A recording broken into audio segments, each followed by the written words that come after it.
Hello, ഇന്നത്തെ 10 PSC questions in 10 minutes എൻ്റെ part 6ലേക്ക് എല്ലാവർക്കും സ്വാഗതം. ജൂനിയർ ഇൻസ്ട്രക്ടർ ഇമെക്കിൻ്റെ നവംബർ 28 നടന്ന പരീക്ഷയുടെ ക്വസ്റ്റ്യൻ പേപ്പറാണ് നമ്മൾ നോക്കിക്കൊണ്ടിരിക്കുന്നത്. ആദ്യത്തെ ചോദ്യത്തിലേക്ക് കടക്കാം. Class B operation of amplifier one in which device current flows over. അപ്പോൾ ക്ലാസ് ബി ഓപ്പറേഷൻ ആണെങ്കിൽ ഡിവൈസ് കറണ്ട് എത്ര നേരമാണ് ഫ്ലോ ചെയ്യുന്നതെന്നാണ് ചോദ്യം കേട്ടോ. അപ്പോൾ ഹാഫ് സൈക്കിൾ ആണോ, ഫുൾ സൈക്കിൾ ആണോ, ക്വാർട്ടർ സൈക്കിൾ ആണോ, 3/4 ഓഫ് എ സൈക്കിൾ ആണോ എന്നാണ് ചോദ്യം. ഹാഫ് സൈക്കിളാണ് ഇതിൻ്റെ ഉത്തരം.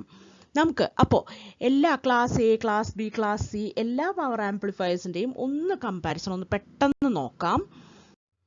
നമുക്ക് class A, class B, class C, class A ബിയുടെ കമ്പാരിസൺ ഒന്ന് നോക്കി നോക്കാം.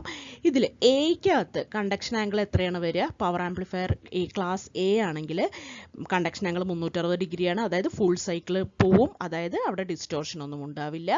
എഫിഷ്യൻസി ഏറ്റവും കുറവായിരിക്കും, പവർ ഡിസിപ്പേഷൻ വളരെ കൂടുതലായിരിക്കും. ഇനി ക്യൂ പോയിന്റ് എന്ന് പറയുന്നത് സെൻറ്റർ ഓഫ് ദി ലോഡ് ലൈനിലായിരിക്കും. ഇനി ക്ലാസ് ബി എന്ന് പറയുമ്പോഴോ 180 ഡിഗ്രിയാണ്, ഹാഫ് സൈക്കിൾ ആയിരിക്കും. അതുകൊണ്ട് തന്നെ ഹാഫ് സൈക്കിൾ അല്ലേ വരുന്നുള്ള ഔട്ട്പുട്ടിൽ ഡിസ്റ്റോർഷൻ ഉണ്ടാവും. പവർ ഡിസിപ്പേഷൻ കുറവായിരിക്കും, എഫിഷ്യൻസി നല്ല കൂടുതലാണ്, 78.5 ഉണ്ടാവും. ക്യൂ പോയിന്റ് എക്സ് ആക്സിസിലായിരിക്കും. അപ്പോൾ ബിക്ക് അകത്തൊരു ക്രോസ് ഓവർ ഡിസ്റ്റോർഷൻ എന്ന് പറഞ്ഞൊരു പ്രശ്നം വരും. അതുകൊണ്ട് ക്ലാസ് എ ബി നമ്മൾ ഉപയോഗിക്കും. ക്ലാസ് എ ബിക്ക് അകത്ത് എന്താണ് ഉണ്ടാവുക? 180 മുതൽ 360 ഡിഗ്രി വരെയാണ് അതിൻ്റെ കണ്ടക്ഷൻ ആംഗിൾ എന്ന് പറയുന്നത്. അതായത് ഒരു ഫുൾ സൈക്കിളും കഴിഞ്ഞു കുറച്ച് ഭാഗം അടുത്ത സൈക്കിളിൻ്റെയും കൂടെ വരും കേട്ടോ. ഇനി അതിനകത്ത് എഫിഷ്യൻസി എയുടെയും ബിയുടെയും എഫിഷ്യൻസിയുടെ ഇടയിലുള്ള എഫിഷ്യൻസി ആയിരിക്കും. ഡിസ്റ്റോർഷൻ ഉണ്ട്, പവർ ഡിസിപ്പേഷൻ മോഡറേറ്റ് ആയിരിക്കും. ഓക്കെ, ഇനി ക്യൂ പോയിന്റോ അതും എയുടെയും ബിയുടെയും ഇടയിലുള്ള ക്യൂ പോയിന്റ് ആയിരിക്കും. എക്സ് ആക്സിസിന് മുകളിലും ആയിരിക്കും, ലോഡ് ലൈനിൻ്റെ സെൻറ്ററിൽ എത്തുമില്ല കേട്ടോ. ഇനി ക്ലാസ് സി എന്ന് പറഞ്ഞാൽ എന്താണ്? ലെസ് ദാൻ 180 ഡിഗ്രിയിലേ കറണ്ട് ഫ്ലോ ഉണ്ടാവുള്ളൂ അല്ലേ? കറണ്ട് ഫ്ലോ എന്ന് പറയുന്നത് ലെസ് ദാൻ 180 ഡിഗ്രിയിലേ ഉണ്ടാവുള്ളൂ. ചെറിയൊരു പോർഷനെ കണ്ടക്ട് തന്നെ ചെയ്യുന്നുള്ളൂ. അതുകൊണ്ട് തന്നെ ഡിസ്റ്റോർഷൻ വളരെ കൂടുതലാണ്, എഫിഷ്യൻസി വളരെ കൂടുതലാണ്. ഒരു 83-85% എന്നൊക്കെ പറഞ്ഞു കഴിഞ്ഞാൽ എഫിഷ്യൻസി ഏത് ആംപ്ലിഫയറിനാണെന്ന് ചോദിച്ചു കഴിഞ്ഞാൽ ക്ലാസ് സി എന്ന് ധൈര്യമായിട്ട് പറയാം കേട്ടോ. അടുത്തത് പവർ ഡിസിപ്പേഷൻ വളരെ കുറവായിരിക്കും. ഓക്കെ, ഇത്രയൊക്കെയാണ് ക്ലാസ് സിക്കകത്തും പറയാനുള്ളത്. The maximum power of a 555 IC can dissipate is around. Okay, maximum power എത്രയാണ്? അപ്പോൾ 555 ICയുടെ ഒക്കെ സ്പെസിഫിക്കേഷൻസ് പഠിച്ചു വെക്കുന്നത് നല്ലതാണ്. 600 മില്ലി വോൾട്ട് ആണ് കേട്ടോ, മില്ലി വാട്ടാണ് maximum power of a 555 IC. Okay, maximum power dissipation എത്രയാണ്? 600 മില്ലി വാട്ടാണ്. അതൊന്ന് ഓർത്തിരിക്കുന്നത് നല്ലതാണ്. അതിനോടൊപ്പം തന്നെ 555യുടെ പിൻ ഔട്ട് ഡയഗ്രാം ഓർത്തിരിക്കുന്നത് നല്ലതാണ്. ഒരുവിധം ഡിഗ്രി ലെവൽ എക്സാംസിന് പിൻ ഔട്ടായിട്ട് ചോദിച്ചു കണ്ടിട്ടില്ല, പക്ഷെ അതിന് താഴെയുള്ള ഡിപ്ലോമ ലെവൽ എക്സാംസിന് ഒക്കെ പിൻ ഔട്ട് ചോദിക്കാറുണ്ട്. ഇപ്പോൾ പിൻ നമ്പർ 3 എത്രയാണ്, അല്ലെങ്കിൽ റീസെറ്റ് പിന്നെ ഏതാണ്? റീസെറ്റ് വളരെ എല്ലാവർക്കും ഇഷ്ടമുള്ളൊരു ചോദ്യമാണ്, എന്തുകൊണ്ടാണെന്ന് അറിയില്ല. റീസെറ്റ് പിൻ ഓഫ് 555 ഇടയ്ക്കിടയ്ക്ക് ചോദിക്കാറുണ്ട്. ഓക്കെ, അപ്പോൾ അത് പിൻ നമ്പർ 4 ആണ്. അപ്പോൾ 555യുടെ പിൻ ഔട്ട് നോക്കാം. പിൻ നമ്പർ 1ഉം 8ഉം ആണ് സപ്ലൈ, അതായത് 1 ഗ്രൗണ്ടാണ്, 8 പ്ലസ് VCC ആണ്. ഇനി ട്രിഗർ കൊടുക്കുന്നത് 2ലാണ്, 3ലാണ് ഔട്ട്പുട്ട്. 4 എന്ന് പറയുന്നത് റീസെറ്റ് പിന്നാണ്, അത് ആക്റ്റീവ് ലോ ആണ്. ഇനി 5 എന്ന് പറയുന്നത് കൺട്രോൾ വോൾട്ടേജ് ആണ്, 6 ത്രഷോൾഡ് ആണ്, 7 ഡിസ്ചാർജ് ആണ്. ഓക്കെ, അപ്പോൾ ഇതൊന്ന് എങ്ങനെയെങ്കിലും ഓർത്ത് വെക്കുക. 555യുടെ പിൻ ഔട്ട് അറിഞ്ഞിരിക്കുന്നത് നല്ലതാണ്. അടുത്തത് IGBT has high input impedance and large bipolar current carrying capability. അത് ആക്ച്വലി സത്യസന്ധമായ കാര്യമാണ്, IGBTക്ക് അങ്ങനെയൊക്കെ തന്നെയാണ് കേട്ടോ. അപ്പോൾ IGBT എന്ന് പറയുന്നത് എന്താണ്? അതൊരു ഇൻസുലേറ്റഡ് ഗേറ്റ് ബൈപോളാർ ട്രാൻസിസ്റ്റർ ആണ് കേട്ടോ. ഇൻസുലേറ്റഡ് ഗേറ്റ് ബൈപോളാർ ട്രാൻസിസ്റ്റർ ആണ്. അതൊരു പവർ ഡിവൈസാണ്. ഇനി ഇതിനകത്ത് വരുന്നൊരു കാര്യം എങ്ങനെയാണെന്ന് വെച്ച് കഴിഞ്ഞാൽ, ഇതിൻ്റെ ടെർമിനൽസ് ഒക്കെ നമുക്ക് നോക്കിക്കഴിഞ്ഞാൽ നമുക്ക് മനസ്സിലാവും അതിനകത്ത് എന്തൊക്കെയുണ്ടെന്ന് അറിയോ. നമ്മൾ ഒട്ടും പ്രതീക്ഷിക്കാത്ത ആൾക്കാരൊക്കെയാണ് ഉള്ളത്. അതായത് ഒരു ഗേറ്റും ഉണ്ടാവും, ഒരു കളക്ടറും ഉണ്ടാവും, ഒരു എമിറ്ററും ഉണ്ടാവും. ഓക്കെ, നമ്മൾ സാധാരണ ബൈപോളർ ട്രാൻസിസ്റ്റർ ആണെങ്കിൽ എങ്ങനെയായിരിക്കും? ബേസ്, കളക്ടർ, എമിറ്റർ അല്ലേ. ഇനിയിപ്പോൾ മോസ്ഫെറ്റ് ആണെങ്കിൽ എങ്ങനെയായിരിക്കും? അതിനകത്താണെങ്കിൽ സോഴ്സ് ഡ്രെയിൻ ഗേറ്റ് അല്ലേ. ഗേറ്റ് ഉണ്ടാവും, സോഴ്സ് ഉണ്ടാവും, ഡ്രെയിനും ഉണ്ടാവും അല്ലേ.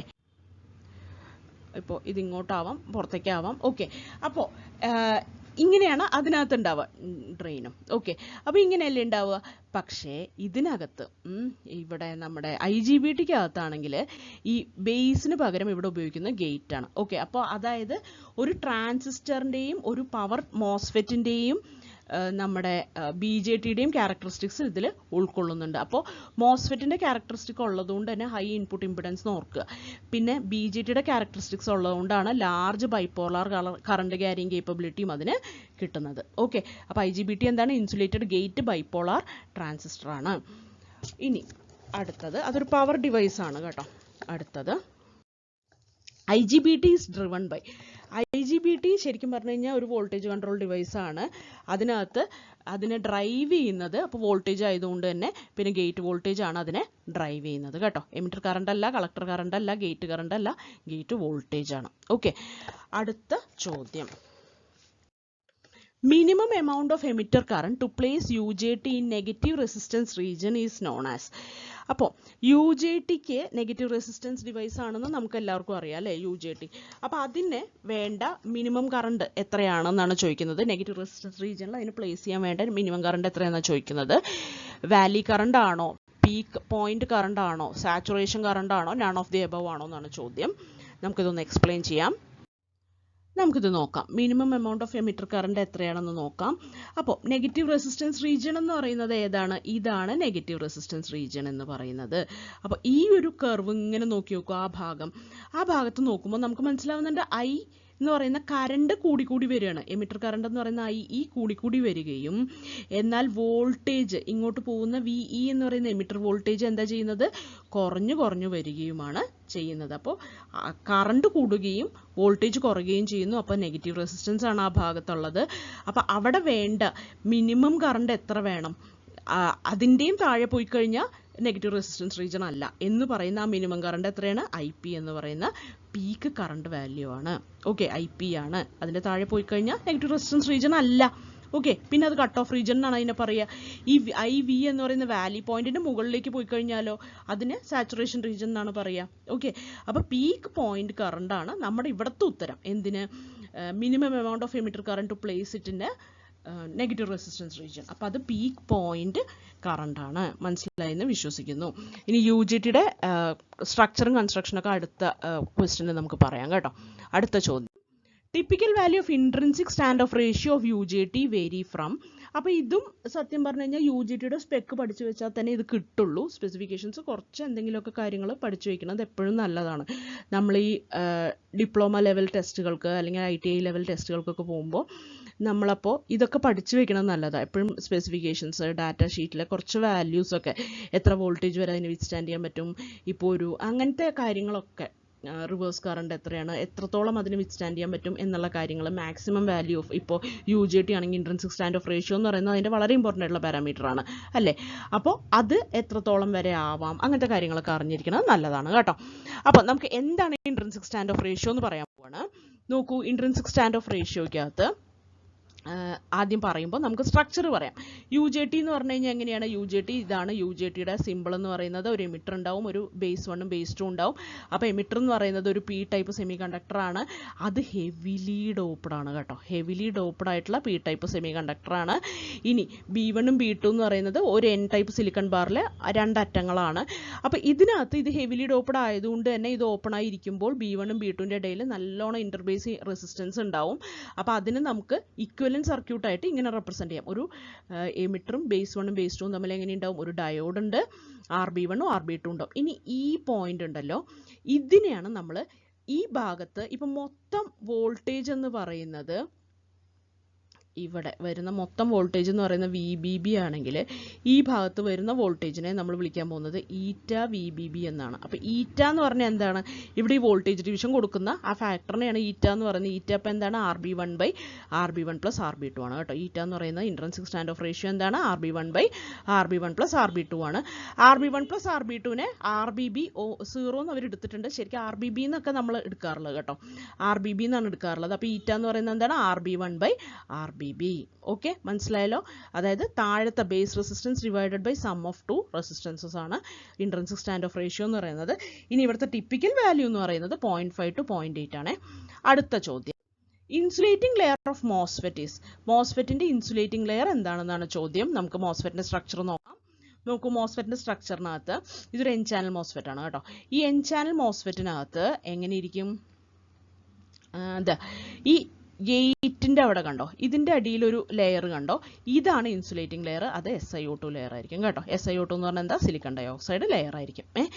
അപ്പോൾ ഇങ്ങനെയാണ് ഇൻസുലേറ്റിംഗ് ലെയർ ഓഫ് മോസ്ഫെറ്റ് ഉണ്ടാവുക. അടുത്ത ചോദ്യം, in JFET the voltage at gate controls the main current. അത് സത്യമാണ്. ഗേറ്റ് ഒരു വോൾട്ടേജ് കൺട്രോൾ ഡിവൈസ് ആണല്ലോ JFET. ആ ഗേറ്റ് ആണ് മെയിൻ കറണ്ടിനെ കൺട്രോൾ ചെയ്യുന്നത് എന്നുള്ളതാണ് സത്യം. അപ്പോൾ അതാണ് അതിന്റെ ഉത്തരം. അടുത്തത്, for biasing JFET gate is always forward biased. ഗേറ്റ് ഫോർവേഡ് ബയസ് അല്ല ചെയ്യുക. JFETക്ക് അകത്ത് എന്താണ് നമുക്കറിയാം, ഇൻപുട്ട് ഇമ്പിഡൻസ് വളരെ ഹൈ ആണ് അല്ലേ. ഇൻപുട്ട് ഇമ്പിഡൻസ് എങ്ങനെയാണ് ഇത്ര ഹൈ ആയി നിൽക്കുന്നത്? കാരണം ഇൻപുട്ടിന്റെ ഭാഗത്ത് റിവേഴ്സ് ബയസ്ഡ് ആണ്. ഇൻപുട്ടിന്റെ ഭാഗം എന്താണ്, ഗേറ്റിന്റെ ഭാഗമാണ്. ഓക്കെ, അപ്പോൾ ഗേറ്റ് എപ്പോഴും നമ്മൾ റിവേഴ്സ് ബയസ് ചെയ്ത് വെക്കണം. Okay, gate is always reverse biased. ഇങ്ങനെ കണക്ട് ചെയ്ത് പഠിച്ചാൽ പെട്ടെന്ന് കിട്ടും കേട്ടോ. അടുത്ത ചോദ്യം, maximum drain current of BFW10 JFET ആണ്. മാക്സിമം ഡ്രെയിൻ കറണ്ട് എന്താണെന്നാണ് ചോദിക്കുന്നത്. അപ്പോൾ ഇതിൻ്റെയും സ്പെസിഫിക്കേഷൻ പഠിച്ചാൽ തന്നെ ഇത് അറിയുള്ളൂ. അതിൻ്റെ ഉത്തരം 20 മില്ലി ആംപിയർ ആണ്. അപ്പോൾ BFW10 എന്ന് പറയുമ്പോൾ നമുക്ക് 10 കുത്താൻ ഭയങ്കര ഒരു ഇൻട്രസ്റ്റ് വരും. പക്ഷേ ഈ 10 എന്ന് പറയുന്നത് എന്താണെന്നറിയോ, അതിൻ്റെ ഗേറ്റ് കറണ്ട് ആണ് കേട്ടോ. ഫോർവേഡ് ഗേറ്റ് കറണ്ട് ആണ് 10 എന്ന് പറയുന്നത് കേട്ടോ. 20 മില്ലി ആംപിയർ ആണ് ഇതിൻ്റെ maximum drain current. 20 milli ampere ആണ്. ഓക്കെ, അപ്പോൾ എല്ലാവർക്കും ഇന്നത്തെ വീഡിയോ മനസ്സിലായെന്ന് വിശ്വസിക്കുന്നു. Thank you.